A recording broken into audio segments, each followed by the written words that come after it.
Oui. Est-ce qu'il y a une évolution en parallèle entre le diagnostic et le traitement? Ça, c'est dans la science, dans le développement Oui, oui, oui, médical. très clairement, oui.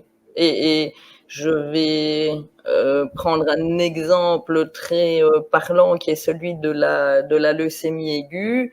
La leucémie aiguë, quand moi j'ai commencé ma carrière, était une maladie où on restait hospitalisé pendant des mois. Et où on subissait des traitements excessivement lourds sans pouvoir rentrer à la maison.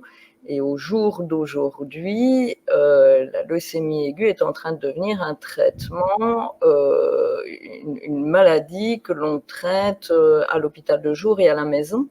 Et ça, c'est une vraie révolution. Philippe, vous voyez la même chose avec les Oui, tumeurs solides? oui, je dirais pour les tumeurs solides, là où ces tests aussi sont importants pour nous, et pas seulement les tests moléculaires, mais parfois aussi immunologiques ou autres biomarqueurs, c'est euh, en fait, d'essayer de traiter la maladie avec le traitement adéquat, que ce soit donner plus de traitements euh,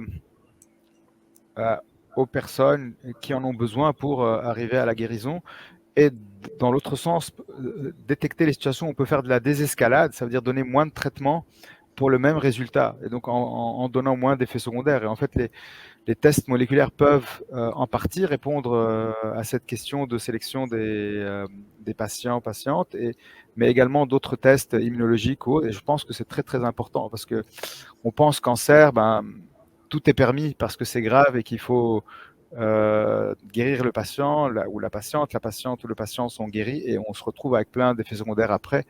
Euh, mais comment prendre le risque de faire moins? Et en fait, ces tests peuvent nous permettre de faire moins parfois.